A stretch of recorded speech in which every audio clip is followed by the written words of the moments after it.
Hey guys, welcome to resource point. Myself Rishika and good morning to all of you. अभी हम लोग discuss करने वाले हैं इनसाइट आईज के क्विज जो कि हमारे जून मंथ की है। तो काफ़ी ज़्यादा टॉपिक हम लोग यहाँ पे डिस्कस कर चुके हैं। आईआर की कुछ क्वेश्चंस यहाँ पे बाकी है, उसको हम लोग देख लेते हैं। 10 क्वेश्चन हम लोग डिस्कस कर चुके हैं, तो रेस्ट ऑफ द 12 क्वेश्चन को भी हम लोग आज यहाँ पे कंप्लीट कर लेते हैं। तो चलिए स्टार्ट करते हैं हम लोग अपने आज के क्विज सेशन के साथ। तो आइए स्टार्ट करते हैं 11th क्वेश्चन के साथ, लेकिन आज के लिए ये फर्स्ट क्वेश्चन है, तो आप लोग को यहाँ पे करेक्ट बताना है। फर्स्ट यहाँ पे क्वेश्चन हमारी जो है वो ब्रिक्स ग्रुपिंग से रिलेटेड है, यानी कि यहाँ पे 5 नेशंस है ब्रिक्स ग्रुपिंग का, तो उससे रिलेटेड आपको यहाँ पे क्वेश्चंस को बताना है कि सही कौन सा है। तो फर्स्ट स्टेटमेंट है कि नॉट ऑल ब्रिक्स मेंबर्स जो है वो यहाँ पे G20 का मेंबर है, यानी कि यहाँ पे आपका जो G20 के मेंबर है उस मेंबर्स जो है ना वो G20 के मेंबर नहीं है। सेकेंड है कि 2009 से देखें तो ब्रिक्स नेशंस जो है वो एनुअली मीट करते हैं और वो भी फॉर्मल सबमिट में। थर्ड है कि एनडीबी की बात करें, न्यू डेवलपमेंट बैंक, तो ये मल्टीलैटरल डेवलपमेंट बैंक है जो कि ब्रिक कंट्रीज़ के द्वारा ऑपरेट किया जाता है और हर एक कंट्री का यहाँ पे इक्वली यहाँ पे कॉन्ट्रीब्यूटिंग है। तो करेक्ट बताना है आपको first and second and third, first and third, second only.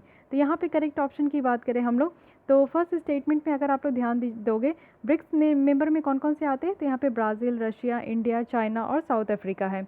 तो अगर आप लोग इसको ध्यान से देखोगे तो ये पांचों कंट्री जो है आपको G20 मेंबर्स में देखने को मिलेगा।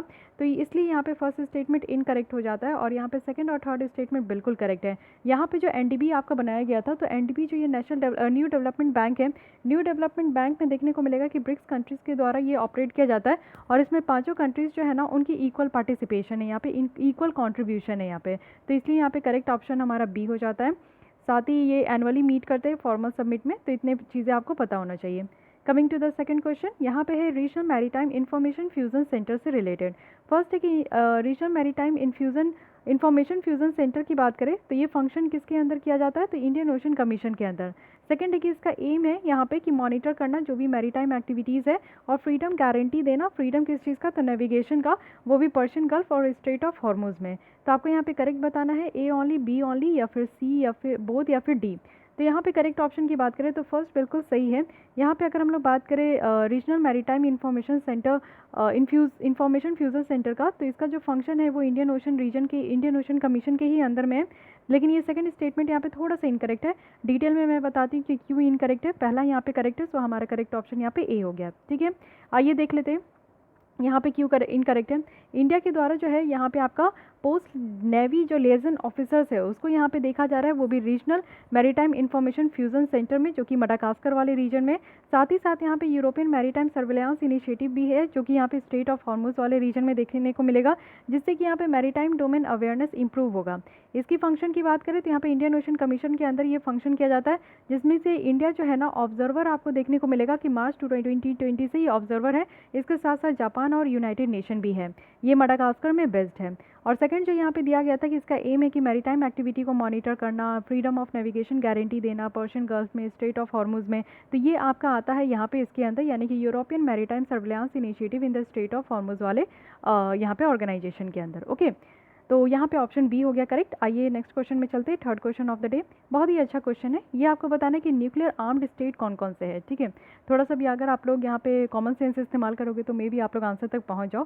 France, Pakistan, India, Israel, north Korea. तो यहाँ पे न्यूक्लियर आर्म्ड स्टेट की बात करें तो हम लोग तो बेसिकली है ही, ओके, और साथ ही साथ हमारे साथ हमारा पड़ोसी देश पाकिस्तान भी है, और नॉर्थ कोरिया को आप लोग कैसे अवॉइड कर सकते हो। तो 2-3-5 जहाँ है उसको आप लोग जो है देखिए 2-3-5 ओके। तो यहाँ पे सी और डी ऑप्शन में है। तो फोर्थ भी यहाँ पे इजराइल भी है, लेकिन फ्रांस को लेकर आप लोग थोड़े से कंफ्यूज होंगे कि न्यूक्लियर आर्म्ड स्टेट है कि नहीं फ्रांस। तो येस, इट इज़ करेक्ट कि फ्रांस भी यहाँ पे इंक्लूड है न्यूक्लियर आर्म्ड स्टेट में, तो यहाँ पे डी ऑप्शन करेक्ट है। ठीक है, अभी न्यू एक आपकी रिपोर्ट निकल कर आई है जिसको सिप्री कहते हैं, Stockholm International Peace Research Institute. इसी के द्वारा बताया जा रहा है कि 9 न्यूक्लियर आर्म्ड स्टेट है। तो कौन कौन से 9 है, US, Russia, UK, France, China, India, Pakistan, Israel और नॉर्थ कोरिया है। इन सबको मिलाकर अगर आप देखोगे तो 2020 के स्टार्ट में यहाँ पे 13,400 न्यूक्लियर वेपन ऐसा बताया जा रहा है, जो कि डिक्रीज़ हुआ है 2019 के कंपैरिजन में। ओके, आइए नेक्स्ट क्वेश्चन भी देखते हैं, GPAI से रिलेटेड है, global partnership on artificial intelligence. तो करेक्ट बताना है। फर्स्ट है कि रिसेंटली इंडिया के द्वारा ज्वाइन किया गया है as a founder member. Second है कि GPAI जो है फर्स्ट इनिशिएटिव है जिसमें कि बेटर अंडरस्टैंडिंग यहाँ पे निकल कर आएगा जो भी आर्टिफिशियल इंटेलिजेंस से रिलेटेड जो चैलेंजेस और अपॉर्चुनिटी है। थर्ड है कि इसको सपोर्ट किया जा रहा है OECD के द्वारा। तो यहाँ पे करेक्ट बताना है कि करेक्ट ऑप्शन कौन सा है, first and third, second and third, first second third. So GPAI से रिलेटेड अगर देखें तो ये बिल्कुल सही है कि अभी इंडिया के द्वारा ज्वाइन किया गया है एज अ फाउंडर मेंबर, और दोनों स्टेटमेंट भी यहाँ पे करेक्ट है। सो हमारा करेक्ट ऑप्शन यहाँ पे डी हो गया। ठीक है, इंडिया के द्वारा ज्वाइन किया गया तो काफ़ी इंपॉर्टेंट है। इसके साथ साथ आपको और भी कंट्रीज़ देखने को मिलेंगे, जैसे USA है, UK है, यूरोपियन यूनियन है, ऑस्ट्रेलिया, कनाडा, फ्रांस भी है यहाँ पे। साथ ही साथ आप लोग देखोगे कि इसको ज्वाइन करने से क्या होगा कि इंडिया अब एक्टिवली पार्टिसिपेट कर पाएगा ग्लोबल डेवलपमेंट में, यानी कि आर्टिफिशियल इंटेलिजेंस का कहीं भी ग्लोबल डेवलपमेंट होगा तो इंडिया के द्वारा एक्टिवली पार्टिसिपेट किया जाएगा। इसी से रिलेटेड एक और क्वेश्चन देख लीजिए। रिसेंटली सिप्री की रिपोर्ट रिलीज़ हुई है जिसमें कि करंट स्टेट क्या है आर्मामेंट, डिसआर्मामेंट, इंटरनेशनल सिक्योरिटी का, उसके बारे में बताया जा रहा है। तो आइए करेक्ट स्टेटमेंट देख लेते हैं। फर्स्ट है कि दोनों जो यहाँ पे कंट्री है, चाइना एंड पाकिस्तान, उसमें लार्जर आपका न्यूक्लियर आर्सेनल है अगर इंडिया के कंपैरिजन में देखें। सेकंड है कि रशिया और यूएस जो है, इन दोनों कंट्रीज़ के पास 90% तक भी, 90% से ज़्यादा यहाँ पे ग्लोबल न्यूक्लियर वेपन है। थर्ड है कि यूएस और रशिया की देखें तो इनके द्वारा न्यूक्लियर आर्सेनल को कम किया गया है, जो कि 2010 का यहाँ पे new strategic arms reduction treaty के तहत। तो करेक्ट बताना कि करेक्ट कौन सा है, first and second, first and third, second and third, first second third. तो यहाँ पे अगर हम लोग करेक्ट की बात करें तो तीनों स्टेटमेंट बिल्कुल करेक्ट है। सो हमारा करेक्ट ऑप्शन यहाँ पे डी हो गया। ठीक है, चाइना जो है मिडिल है सिग्निफिकेंट मॉडर्नाइजेशन का आर्सेनल, न्यूक्लियर आर्सेनल का। तो यहाँ पे देख सकते हैं कि इंडिया का जो न्यूक्लियर आर्सेनल है वो यहाँ पे आपका 2019 में 130 से 140 था, लेकिन 2020 में 150 हो गया, यानी कि बढ़ गया है। पाकिस्तान के पास भी जो है ना स्लोली ये जो साइज़ है ना न्यूक्लियर फोर्सेस का, ये बढ़ते जा रहा है और डाइवर्सिफाइड होते जा रहा है। लेकिन फिर भी चाइना और पाकिस्तान के पास जितना है वो इंडिया से ज़्यादा है, तो ये चीज़ें ध्यान रखिएगा। Coming to the next question, border peace and tranquillity agreement जो कि 1993 में साइन किया गया था, तो ये किस कंट्रीज़ में साइन किया गया था ये बताना है। बेसिकली यहाँ इंडिया के साथ ही बात किया जा रहा है, India Pakistan, India Nepal, India China, India Bhutan. तो ध्यान रखिएगा क्योंकि अभी इंडिया चाइना और इंडिया नेपाल बहुत ज़्यादा न्यूज़ में है, तो ऑब्वियसली इसी दोनों में से कोई एक होगा। So yes, it is correct, that is B, India और चाइना। ठीक है, इंडिया और चाइना के बीच में ये जो है बॉर्डर पीस और ट्रैंक्विलिटी एग्रीमेंट को साइन किया गया था। फर्स्ट ये लीगल एग्रीमेंट है जिसमें कि जो लाइन ऑफ एक्चुअल कंट्रोल है ना उसको रिकॉग्नाइज किया गया था। ओके, आइए 7th क्वेश्चन में बढ़ते हैं। ये है यहाँ पे इंटरनेशनल एटॉमिक एनर्जी एजेंसी के बारे में बात करते हैं, करेक्ट कौन सा ये बताना है। IAEA जो है एक इंटरनेशनल ऑर्गेनाइजेशन है जिसमें कि यहाँ पे जो न्यूक्लियर एनर्जी है उसके यूज़ को बैन करने का बात किया जाता है। साथ ही यहाँ पे जो मिलिट्री पर्पस है उसके लिए यूज़ के लिए यहाँ पे रखा गया है, जैसे कि न्यूक्लियर वेपन वगैरह। सेकंड है कि IAEA की बात करें तो इसको यूनाइटेड नेशन स्टैट्यूट के द्वारा इसको इस्टेब्लिश किया गया। थर्ड है कि इसकी रिपोर्ट अगर देखें तो यूनाइटेड नेशन जनरल असेंबली और सिक्योरिटी काउंसिल दोनों में ये रिपोर्ट जो है देखने को मिलता है। तो आपको करेक्ट बताना है 7 की कौन सी यहाँ पे करेक्ट है। Okay, 1 second, first and second, third only, first and third, second and third. तो इससे पता चल रहा है कि एक यहाँ पे इनकरेक्ट है, तो बताइएगा। तो यहाँ पे जो करेक्ट है वो है बी ओनली, इट मीन्स की थर्ड स्टेटमेंट करेक्ट है, फर्स्ट एंड सेकंड यहाँ पे इनकरेक्ट है। आइए डिटेल देख लेते हैं। इंटरनेशनल एटॉमिक एनर्जी जो एजेंसी है, इससे रिलेटेड क्वेश्चंस ऑलरेडी प्रीलिम्स में पूछा गया है, तो इसके बारे में आपको पता होना चाहिए। ये एक इंटरनेशनल ऑर्गेनाइजेशन है जिसमें कि पीसफुल यूज़ होना चाहिए न्यूक्लियर एनर्जी को, उसी को प्रमोट किया जाता है। साथ ही यहाँ पे मिलिट्री पर्पज़ के लिए यूज़ जो है रखा गया है। इसका जो इस्टेब्लिशमेंट हुआ था वो 1957 में हुआ था। ठीक है, और साथ ही साथ जो है ये इंडिपेंडेंट है। अगर यूनाइटेड नेशन से देखें तो इनका अपना खुद का इंटरनेशनल ट्रीटी है, और ये जो है ना रिपोर्ट आपका दोनों में देखने को मिलेगा, यूनाइटेड नेशंस जनरल काउंसिल और यहाँ पे जनरल असेंबली और सिक्योरिटी काउंसिल में। Coming to the 8th question, यहाँ पे आपका आप्टा से रिलेटेड है। APTA stand for Asia Pacific trade agreement, तो आपको करेक्ट बताना है। आप्टा जो है ओल्डेस्ट प्रेफरेंशियल ट्रेड एग्रीमेंट है कंट्रीज़ के बीच में, जो कि एशिया पैसिफिक रीजन में है। सेकेंड है कि आप्टा जो है ये सारे मेंबर्स के लिए ओपन है, United nation economic and social commission for Asia and Pacific के, और जो कि यहाँ पे आप्टा का सेक्रेटेरिएट भी है। इंडिया इसका मेंबर नहीं है, तो आपको करेक्ट बताना है करेक्ट कौन सा है। First and second, first and third, second and third, first second third. तो यहाँ पे अगर बात करें तो ये स्टेटमेंट बहुत ही ज़्यादा इंपॉर्टेंट है, ये आपको पता होना चाहिए कि इंडिया किस एग्रीमेंट का मेंबर है, किस ऑर्गेनाइजेशन का मेंबर है, तो आप लोग इसलिए करेक्ट कर सकते हो। तो यहाँ पे ये स्टेटमेंट इनकरेक्ट है, सो हमारा करेक्ट ऑप्शन यहाँ पे ए आ गया। फर्स्ट एंड सेकंड स्टेटमेंट बिल्कुल करेक्ट है। तो आइए देख लेते हैं थोड़ा सा यहाँ पे जो आप्टा है एशिया पैसिफिक ट्रेड एग्रीमेंट, इसको पहले बैंकॉक एग्रीमेंट भी कहा जाता था। रीनेम्ड हुआ है इसका नाम, जो आप्टा रखा गया 1975 में रखा गया है। ये सबसे पुराना ट्रेड एग्रीमेंट है जो कि एशिया पैसिफिक की कुछ कंट्रीज़ है उसके बीच में, जैसे Bangladesh, China, India, Laos, Mongolia, Republic of Korea, Sri Lanka, और जो ये सारे जो है आप्टा के पार्टीज़ हैं। आप्टा का की ऑब्जेक्टिव यही है कि यहाँ पे जो इकोनॉमिक डेवलपमेंट है उसको बढ़ाना है। साथ ही इसका एम है कि इकोनॉमिक डेवलपमेंट हो, कॉपरेशन हो, जितने भी यहाँ पे ट्रेड लिबरलाइजेशन जो मेजर्स है उसको अडॉप्ट करके। साथ ही साथ रूल ऑफ ओरिजिन कंडीशंस जो है ये मोर फ्लेक्सिबल है, जो भी यहाँ पे LDC है यानी कि जो लिस्ट डेवलप्ड कंट्रीज़ है उनके लिए यहाँ पे जो आपका ट्रेड करने के लिए जो रूल्स है वो थोड़ा फ्लेक्सिबल है। Coming to the next question, यहाँ पे है इंटरनेशनल कंपैरिजन प्रोग्राम से रिलेटेड। इंटरनेशनल कंपैरिजन प्रोग्राम ये भी एक बहुत ही इंपॉर्टेंट आपको देखने को मिलेगा ऑर्गेनाइजेशन है, इसके बारे में देख लेते हैं। रिसेंटली IMF के द्वारा जो है न्यू PPP यानी कि परचेजिंग पावर पैरिटी यहाँ पे आपका रिलीज़ किया गया है, वो भी रेफरेंस ईयर 2017 को रखा गया है। सेकंड है कि इंडिया जो है थर्ड लार्जेस्ट इकॉनमी है आफ्टर चाइना और US, वो भी PPP के फॉर्म में। थर्ड है कि PPP जो इंडियन रुपीज़ है पर डॉलर अगर GDP लेवल पे देखें तो ये 20 रुपीज़ है 2017 में। तो आपको करेक्ट बताना है, first and second, first and third, second and third, second only. तो बताइए कौन सी यहाँ पे करेक्ट है। तो यहाँ पे करेक्ट ऑप्शन की बात करें तो ये आपका हो जाएगा फर्स्ट स्टेटमेंट बिल्कुल करेक्ट है कि रिसेंटली IMF के द्वारा ही ये आपका जो है ना ये PPP बेसिस में जो कि रेफरेंस ईयर 2017 लिया गया है। ओके, तो फर्स्ट स्टेटमेंट बिल्कुल करेक्ट है। क्या ऐसा है? बिल्कुल नहीं, IMF के द्वारा ये नहीं रिलीज़ किया गया, फर्स्ट स्टेटमेंट यहाँ पे इनकरेक्ट है। सो इनकरेक्ट है तो फर्स्ट स्टेटमेंट जैसे ही आप लोग यहाँ पे रिमूव करोगे तो पता चलेगा एक सेकंड बिल्कुल करेक्ट है। और वैसे भी कई बार न्यूज़ में आ चुका है कि परचेजिंग पावर पैरिटी के बेसिस में देखें तो इंडिया की जो पोजीशन है वो थर्ड है आफ्टर चाइना और US के बाद। और सेकेंड भी यहाँ पे थर्ड स्टेटमेंट की बात करें तो ये भी बिल्कुल करेक्ट है कि 2017 में जो है ना 20 रुपीज़ आपको देखने को मिलेगा GDP लेवल पे।